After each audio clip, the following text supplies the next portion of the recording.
Décontracté et souriant, ce mercredi, Laurent Blanc est apparu satisfait en conférence de presse. Satisfait, il avait de quoi l'être après la victoire des Bleus face à la Bosnie 2-0. Sur le terrain, le sélectionneur a vu ses joueurs confirmer leur potentiel à la fois individuellement et collectivement. Hier, par contre, j'ai vu une équipe conquérante. On n'a pas senti que les joueurs manquaient d'expérience hier. Il faut se rendre à l'évidence. Notre travail, nous, du staff technique, est de mettre en confiance ou de mettre le plus possible en confiance ces joueurs-là, parce qu'ils ont du potentiel, ils ont du talent, on le sait. Il faut qu'ils le prouvent au niveau international, c'est pas encore le cas. La victoire en Bosnie a conforté Laurent Blanc sur ses choix et notamment sur sa défense centrale. Il semble que le duo Mexès-Rami soit parti pour durer. Le sélectionneur a également appuyé sur l'intérêt d'un schéma de jeu en 4-3-3. Un match donc rassurant et un jeu qui semble avoir de l'avenir. Et c'est vrai que hier, dans le domaine défensif notamment, outre la charnière centrale, il y a beaucoup d'aspects qui m'ont beaucoup plu. Notamment le replacement défensif des attaquants ou de l'attaquant, le replacement défensif des joueurs de côté. Les trois joueurs qui composaient le milieu ont rempli complètement leur rôle et certainement ont rassuré la charnière centrale et la défense. Et la défense s'est comportée vraiment comme une défense. Malgré tous ces points positifs, Laurent Blanc garde les pieds sur terre. Il a assuré ne pas avoir de certitude pour l'avenir. Si les Bleus n'ont pas assez d'expérience internationale, il semble que l'envie et la détermination soient l'un des atouts majeurs de l'équipe de France version Laurent Blanc, a confirmé face à la Roumanie le 9 octobre. C'est souriant que Brahim Asloum apparaît en conférence de presse. Un an à peine après avoir quitté difficilement les rings, il signe son grand retour dans le monde de la boxe en s'associant au lancement de la WSB, une compétition de boxe mondiale amateur. Il est désormais le propriétaire de la nouvelle franchise française, Paris United, composée principalement de jeunes boxeurs français. L'objectif, leur apporter un statut, une sécurité financière et des perspectives. C'est une passerelle entre le monde amateur et le monde professionnel. Il y a 12 franchises à travers le monde qui ont obtenu le droit de participer. Donc il y a 4 franchises en Amérique, 4 franchises en Europe, 4 franchises sur la conférence asiatique. Le concept est innovant, 3 conférences sur 3 continents et un calendrier bien défini. Les équipes s'affronteront chacune 2 fois, à domicile puis en extérieur sur 12 journées. À l'issue de ces rencontres, les 3 vainqueurs et le meilleur deuxième seront qualifiés pour les demi-finales. Une mini-révolution pour les boxeurs qui se retrouvent désormais en équipe.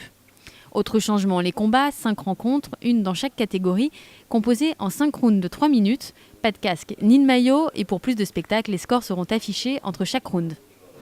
Donc c'est un championnat par équipe et un championnat individuel. Le championnat individuel est qualificatif pour les Jeux Olympiques de Londres. Donc c'est ce qui est la nouveauté et le chamboulement de notre discipline, c'est qu'un boxeur qui pourrait boxer sous la bannière professionnelle, donc sans casque, sans débardeur, pourra réintégrer les Olympiades directes de ceux de Londres déjà.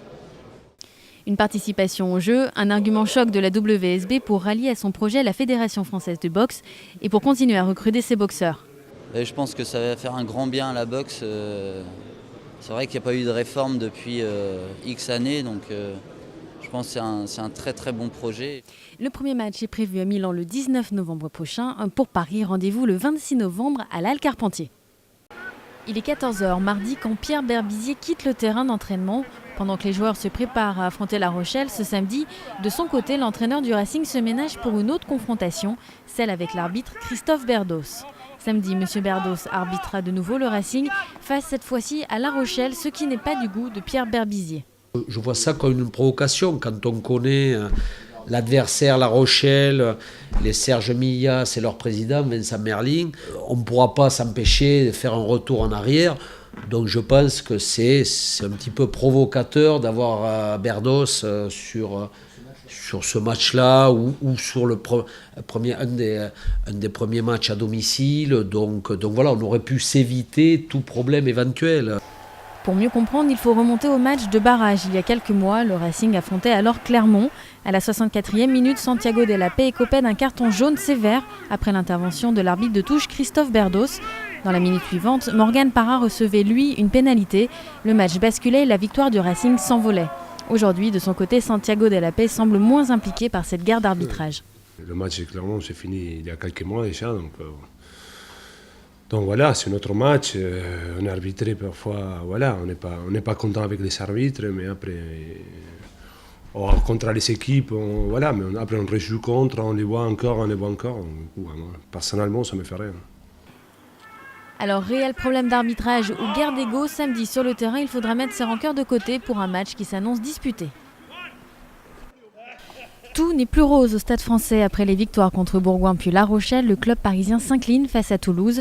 Mais pour Michael Cheika, l'entraîneur, cette défaite est bénéfique en ce début de saison. Un moyen de relever ses erreurs pour ne plus les reproduire. On a appris beaucoup des premiers 3 matchs.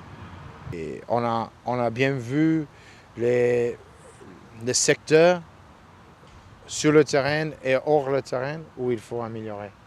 Et maintenant, il faut le faire. Des améliorations de jeu attendues pendant le match face à Castres, mais des changements dans l'équipe également.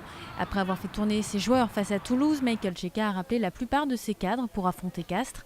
Julien Dupuis et Mathieu Bastaro sont dans le 15 de départ, alors que les Guizamon et Gourou Chaga seront sur le banc des remplaçants.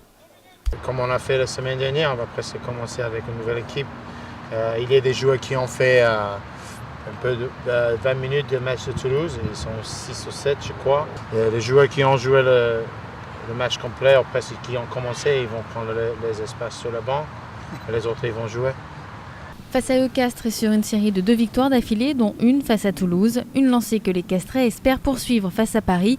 Il va donc falloir jouer ce soir pour que le Stade Français renoue avec la victoire.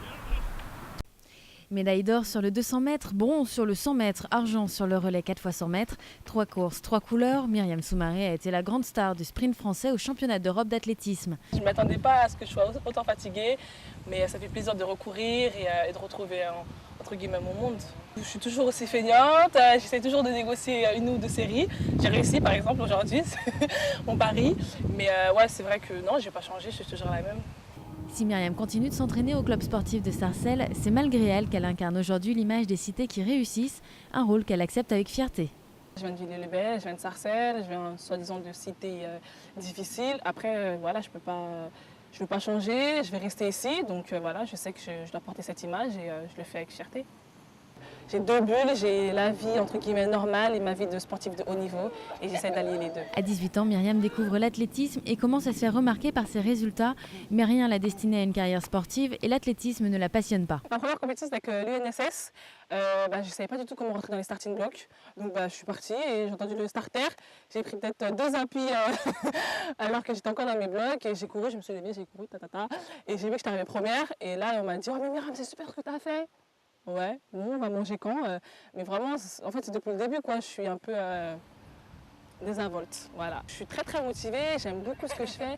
Après, je le redis et je le redis, je ne suis pas passionnée et je le serai peut-être pas forcément un jour. Aujourd'hui championne d'Europe, la Française est pourtant sur liste d'attente pour les prochains championnats de Londres en 2012. En temps normal, dans les grands meetings, je suis en liste d'attente. La plupart du temps, je ne les fais même pas du tout. Donc déjà, qu'ils m'acceptent sur la liste, c'est déjà pas mal. Mais non, je ne suis pas énervée. Si je cours, tant mieux. Si je cours pas, tant pis. Ça me fera plus de vacances. Des vacances bien méritées pour la championne qui, on l'espère, continuera de nous étonner.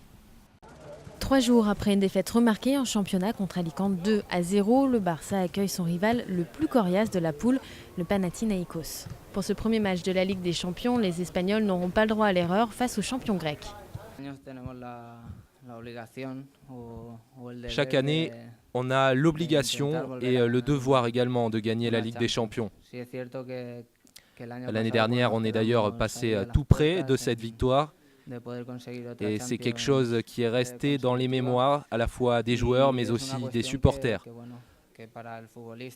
Cette année, on a de nouveau nos chances et on va tout faire pour gagner. Non, j'espère vraiment que l'on pourra aller jusqu'à la finale, à Wembley.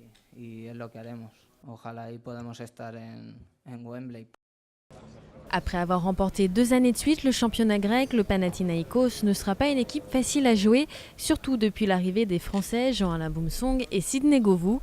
Également présent, Djibril Cissé en grande forme après avoir inscrit son premier but de la saison face à l'Aris Salonique ce week-end. Malgré tout, Nikos Nioplias, l'entraîneur, reste méfiant et lucide pour ce match.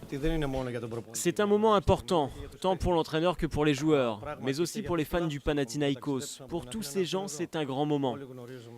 Barcelone est bien connu en Grèce, partout dans le monde. Tout le monde aime le Barça. En ce moment, c'est l'équipe la plus spectaculaire. Ils jouent un football efficace et actuellement, c'est vraiment la meilleure équipe du monde. Ce soir, le Panathinaïkos aura l'occasion de prendre sa revanche. En 2002, les Grecs avaient été battus en quart de finale de cette Ligue des Champions par les Espagnols.